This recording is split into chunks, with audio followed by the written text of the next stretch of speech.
battery industry, government is about to create sub-holding for battery industry.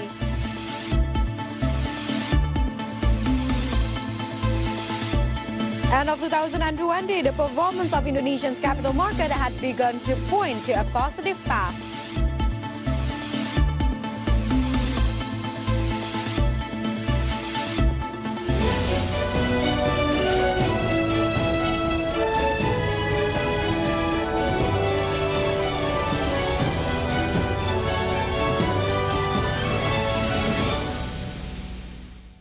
Good afternoon, viewers in Indonesia and Singapore. Market Headlines is ready to provide you a number of informations from business, economic, and capital market sector with me, Clara Antawijaya, and this is Market Headlines.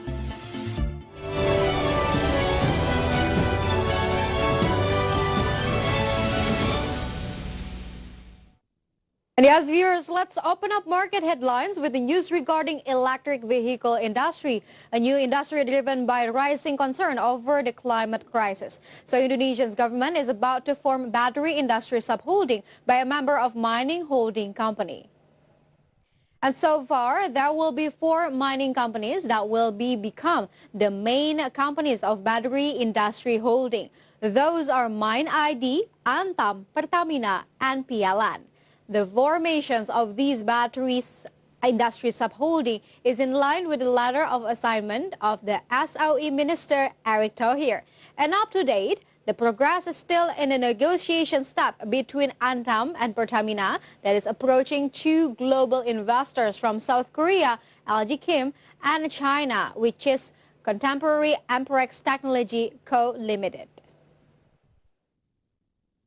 Untuk pendirian holding baterai Indonesia saat ini belum terjadi, dalam arti belum ada satu PT yang dibentuk, ya. Tetapi secara sendiri-sendiri sesuai penugasan disampaikan oleh Pak Menteri BUMN, Antam melanjutkan dengan CBL dan. In welcoming COVID-19 vaccines rollout, government has spent 277.45 billion rupiah to buy vaccination supporting equipment. For instance, syringe, alcohol swabs, up to vaccine storage cooler box. The Ministry of Finance updated that the government has purchased various supporting equipments for the vaccinations, starting from syringe, alcohol swabs, to the cooler boxes for storing the COVID-19 vaccines.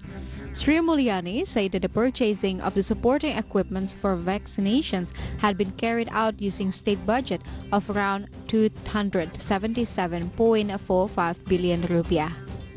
Kita juga mendukung dari APBN dari sisi alat pendukungnya. Saat ini sudah dibelanjakan untuk mulai jarum suntik, alkohol swab, dan safety box sebanyak 277,45 miliar rupiah. Juga karena vaksin harus disimpan di tempat pendingin, vaksin refrigerator 249 unit, cold box 249 unit, alat pemantau suhu vaksin 249 unit, vaksin carrier 498 unit. Finance Minister Sri Mulyani Indrawati announced that the Health Ministry has already spent a budget of up to 637 billion rupiah for the procurement of the COVID-19 vaccine, which is used to pay for the 3 million vaccine doses from Sinovac Biotech and 100,000 from CanSino. In Jakarta, Ricky Anwardi for IDX Channel. The coordinating minister for the economic affair believed that there are 2 push factors that can boost 2021 economic recovery. First, vaccinations, and second, the continuations of government stimulus. Coordinating Minister for the Economic Affairs, Erlangga Hartarto, ensures that the vaccinations will continue to be accelerated next year and the stimulus policy will continue to be optimized. Better national economic trend will be good sentiment to attract private investors. By optimizing national economic recovery, it is expected that the private sectors will accelerate the investment and then the investment will recover as soon as possible. Tentunya ini akan terus berlanjut di semester pertama dan semester kedua tahun depan, dan tentu ini diharapkan bisa membangkitkan rasa aman, membangun kembali kepercayaan masyarakat untuk melakukan konsumsi. Kebijakan APBN 2021 juga diarahkan untuk mendukung akselerasi pemulihan dan transformasi ekonomi Indonesia. Kebijakan strategis tersebut meliputi pendidikan, kesehatan, perlindungan sosial, infrastruktur, ketahanan pangan, pariwisata, dan teknologi informasi dan komunikasi. An improvement in economic growth from the second quarter to the third quarter is considered to be a moment to bring optimism to private investors. The government promises to continue to encourage various stimulus, including social assistance provided to strengthen the people's purchasing power. Jakarta, Rahajo Pakmo for IDX Channel.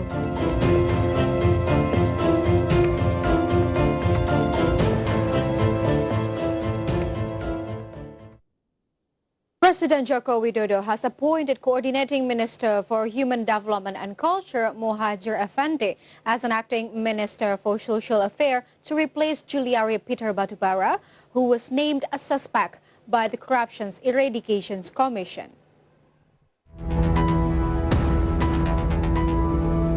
3 days ago, Juliari Batubara was named a suspect by a Corruptions Eradications Commission over a bribery case concerning social assistance for people affected by COVID-19 impact. The anti-graft agency named Juliari Batubara as a suspect for allegedly accepting.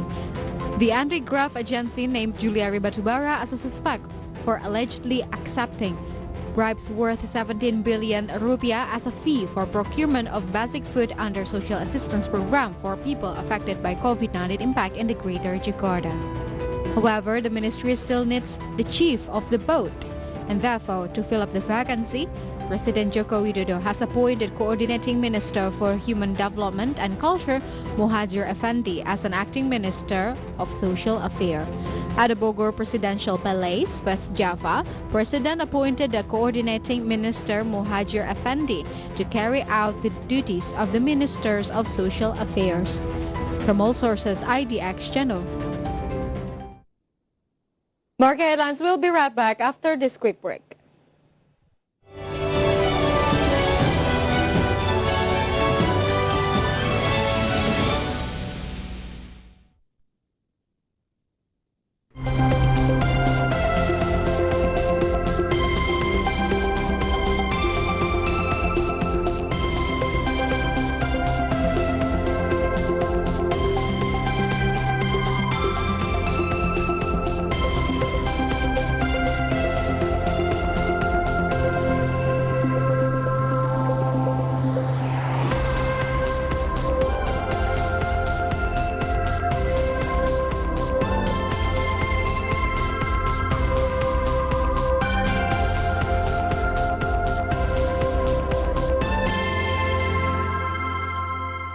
Perbaikan pertumbuhan ekonomi adalah bukti bahwa penanganan COVID-19 berjalan dengan maksimal. Dari data-data yang ada, kita sudah mulai bangkit dari resesi ini.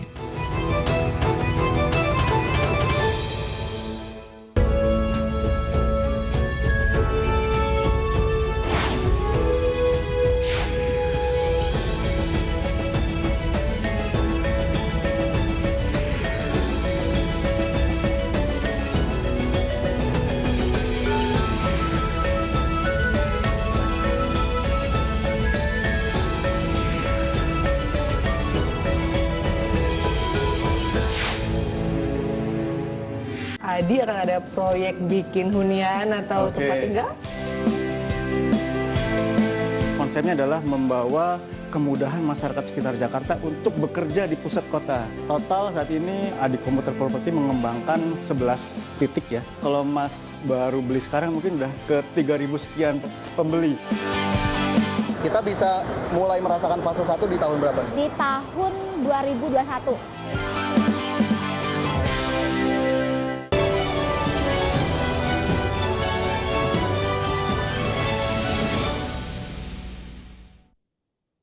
Welcome back to Market Headlines. As the government attempts to accelerate the portions of renewable energy by 23% in the national energy mix, the new projects for coal power plants are estimated to be less and even almost no more projects in the future.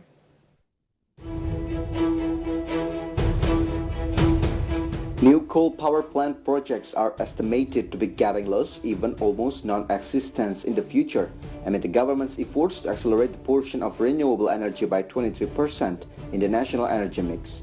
Moreover, a number of supporting aspects of the coal power plants project development, ranging from funding to regulations, have started to move away from this black gold energy source. Regarding this, General Treasurer of the Indonesian Private Electric Producers Association, Adrian Lembong, said that the pressure on coal power plants project did not only come from the financing, but also from the insurance side. One of them is Allianz, an insurance company, who is said to have refused to provide insurance for projects that involve coal. He added that the Ministry of Environment and Forestry has set increasingly stringent emission standards. With these conditions, Adrian believes that the feasibility level of coal power plants projects is increasingly uncompetitive, so that in the future, it is estimated that there will be almost no more construction of new coal power plants projects. From all sources, for IDX Channel.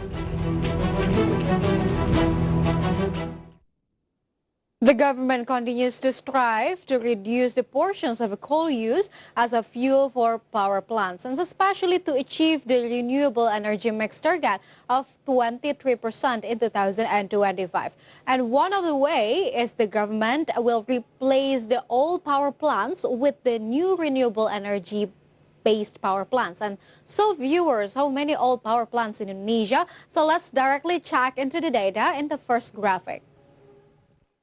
Here it is through your screen. We can see PLN steam power plants of more than 20 years old.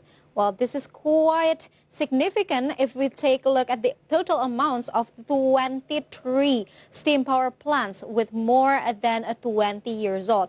And we can see that the highest goes in Banten with 7 amounts of them.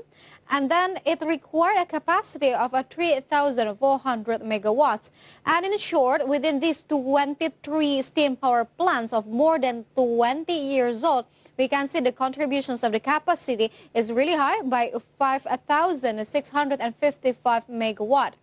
And however, the government has stated to replace these old coal power plants that are 20 to 25 years old with solar power plants. And meanwhile, the future of the coal power plants project is expected to be even more bleak. And one of the contributing factors is the funding issue, where financial institutions reduce their involvement in the coal-based projects, including banks and Japanese financing institutions, namely Mizuho, Japan Sumitomo Mitsui Financial Group, and the Japan Bank for International Cooperations, which are non-stop gradually lending the credit for the constructions of new coal plants and encourage funding for projects based on the renewable energy.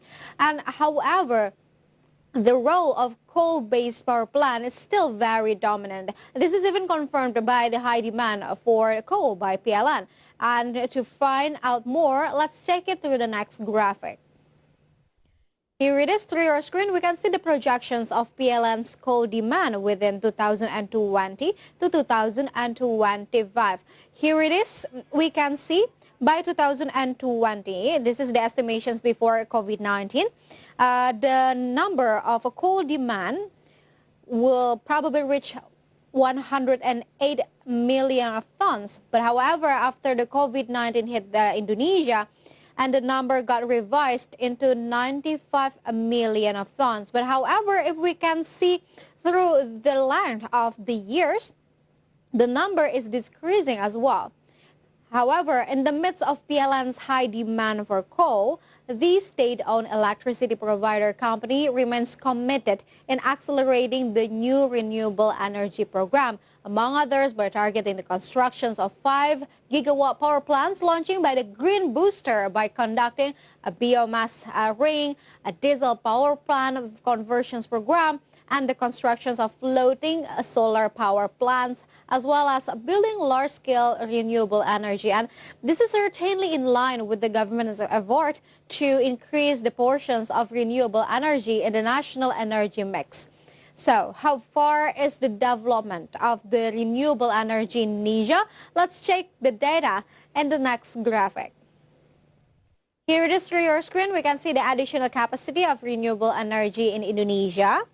And therefore, we can assess from the data in 2017, the additional capacity was in the number of 340 megawatts. And then the number went lower in 2018 to be in the number of 334 megawatts. But however, in 2019, here it is, we can see the significant increase by 488 megawatts. And it is predicted in 2020, the number will got lower by 132 megawatts. And then, viewers, the renewable energy development is not only carried out by the government, but also involves the private sector, including several mining companies that are already eyeing the development of the renewable energy. And even so far, there are 8 mining companies that have proposed to use X mining land from solar power plants development. So, however, it doesn't mean that the development of renewable energy by the private sector does not encounter obstacles. There are a lot of obstacles in here in Indonesia. The Indonesian's Chamber of Commerce even reveals that the inconsistent regulatory issues and lack of funding as the main obstacles for the private parties in developing renewable energy. What a shame. And despite encountering a number of obstacles, how far has the development of renewable energy-based power plants in Indonesia? So let's check it through the next graphic.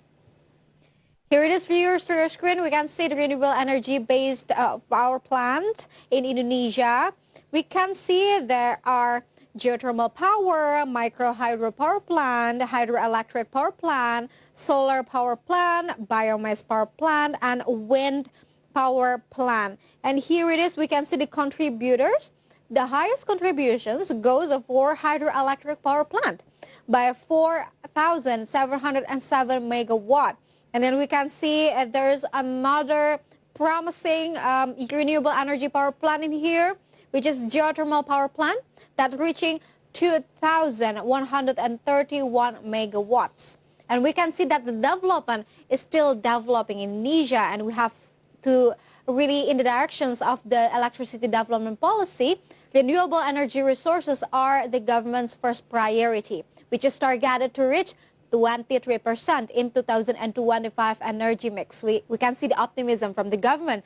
And based on the data in the graphic, the total contributions of the renewable energy has only reached at least 12.6%, or still very far from the target that we mentioned above, like 23%. And to achieve the target, the Ministry of Energy and Mineral Resources stated that it is very necessary to increase the capacity of renewable energy power plant of more than 10 gigawatts.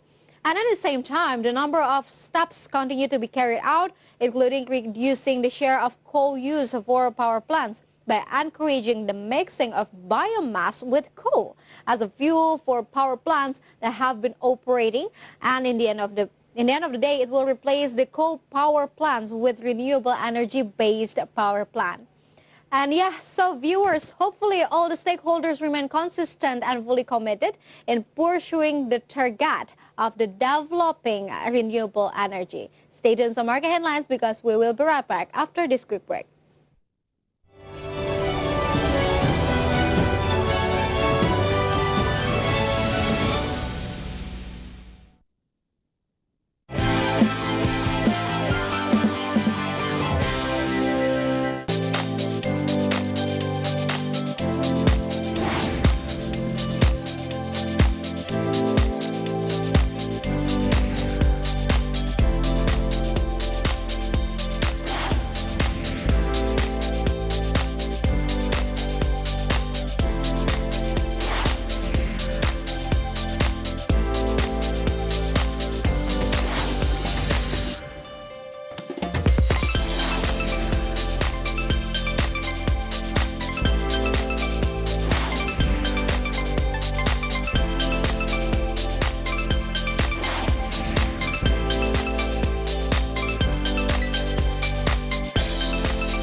bahwa industri hilir itu lokal itu udah siap. Jadi pemerintah juga nggak perlu lagi menarik investor untuk industri hilir. Jadi pemerintah cukup menarik investor untuk industri bahan baku. Senang sekali saya David San Oval dan dapat hadir menemani Anda dalam program spesial dialog webinar on TV. Setiap minggunya kita akan membahas tema-tema yang sangat menarik. Apa kabar ibu-ibu sekalian? Alhamdulillah baik. Salah satu ambisi daripada Kementerian Koperasi dan UMKM bersama Spesco adalah koperasi keren, baru, digital gitu kan, yang kita bisa IT.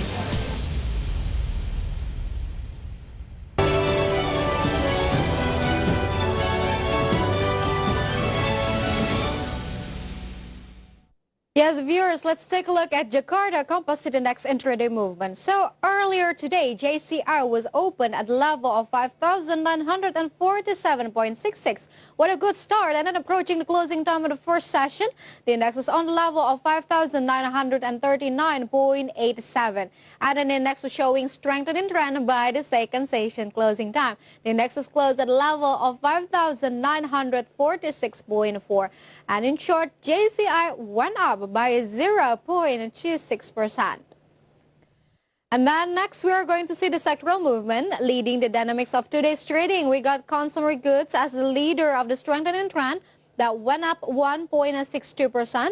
We got mining that went up 0.92%. Misk industry that went down at 1.49%.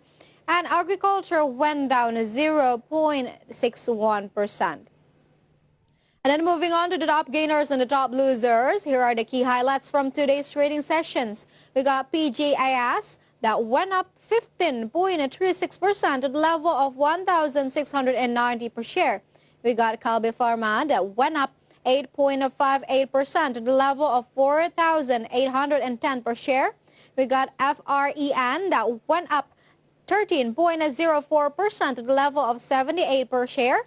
And we got HMSP that went up 6.85% to the level of 1,795 per share. And then meantime, for the top losers for today's trading, we got Astra International that went down at 2.56%. We got SMBR that went down 2.44%. We got Telkom Indonesia that went down at 0.9%. And also ICBP that went down 1.51%. Next, we're going to see the intraday movement of rupiah towards US dollar. So rupiah opened at the level of 14,164. Rupiah was also showing weakening trend towards US dollar. I was closed at the level of 14,085.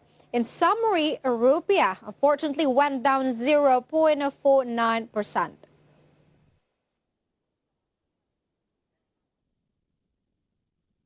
And as viewers, the Indonesian Stock Exchange noted that towards the end of 2020, the performance of Indonesia's capital market had begun to a positive path.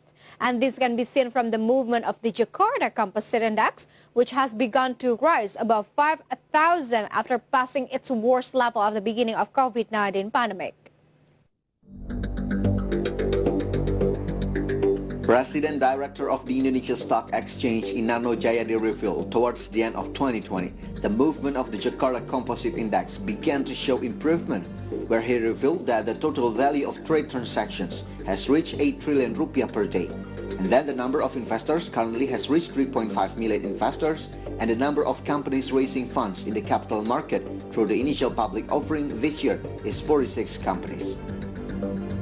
He stated that the improvement in the performance of the Indonesian capital market was inseparable from the confidence of investors in Indonesia's future economic outlook, which had already begun to be seen, then added to the presence of the COVID-19 vaccine, which further increased investor confidence. Perkembangan pasar modal di penghujung tahun ini telah mengarah ke jalur yang sangat positif, alhamdulillah. Respon pasar mulai membaik tercermin dari kinerja indeks harga saham gabungan yang mulai menunjukkan perbaikan di semester 2 ini. Dan diikuti dengan peningkatan likuiditas perdagangan yang tadi telah Ibu Kiki sampaikan mencapai 8, triliun per hari. Meanwhile, during the next 5 years, the IDX has prepared a master plan for the development of the Indonesian capital market, which consists 4 main pillars, namely increasing efficiency in fundraising and trading activities, then developing new growth areas including the Islamic capital market, third, expanding the scope of trading services to meet the needs of market players, and the last pillar, maintaining an orderly market through high-tech governance and supervision. From Jakarta, Gilang Praditya for IDX Channel.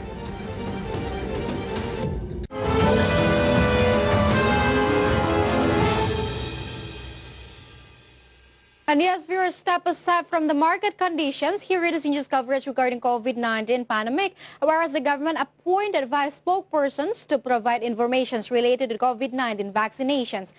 And the appointment of 5 people from the leading sector was done to disseminate communications to the public to make it more precise and fast. Minister of Communication and Information Johnny K. Plata conveyed the government's decision to appoint spokesperson who would provide information related to vaccines to the public and the media. There were 5 people appointed from the leading sector of the COVID-19 vaccine in Indonesia. The first spokesperson, Wicky Adrian, as the spokesperson for the general aspects of vaccines and vaccinations. The second spokesperson, Prisa, conveyed a message related to prevention-based healthy living habits. The third spokesperson is Siti Nadia Tarmizi from the Ministry of Health. She will provide information regarding the COVID-19 policy program and relations COVID-19 vaccine with public health. Penunjukan juru bicara dari leading sector disertai dengan pembagian lingkup informasi spesifik untuk masing-masing juru bicara ditujukan agar diseminasi informasi dan komunikasi publik dapat dilakukan secara lebih akurat, cermat, dan cepat tanggap. Dengan demikian diharapkan pelaporan perkembangan vaksin dan vaksinasi COVID-19 yang hadir di tengah-tengah masyarakat dapat semakin merefleksikan dinamika aktual yang terjadi di lapangan. Meanwhile, the fourth spokesperson is Lucia Rizka, who provides information related to BPOM policies, legal and licensing aspects of the COVID-19 vaccines. And the fifth spokesperson is Corporate Secretary of Biopharma, Bambang Herianto, who will explain about the distribution of vaccines and responses to issues related to vaccines production and distribution. From Jakarta, Muhammad Olga for IDX Channel.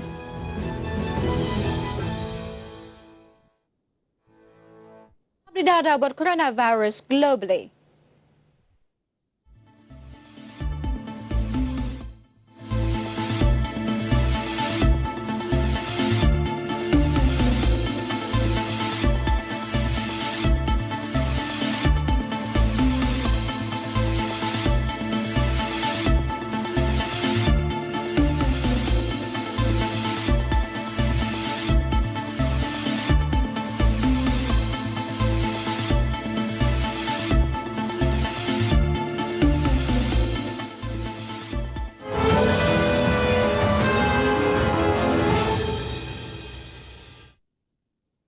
And yes, viewers, the news close our market headlines today. Please enjoy our next program on IDX Channel, your trustworthy economic, business, and capital market channel. And yes, in counting days, some of the regions will hold regional elections. As right now, we are still in the pandemic, and regional elections will still be held anyway. So I would like to remind you on what Mom said. Please do comply with the health protocol by using mask, physical distancing, and avoiding crowd. Also washing your hands often with the overflowing water. And use your voting rights as your voice matters. I'm Lantai. Have a nice evening and stay safe.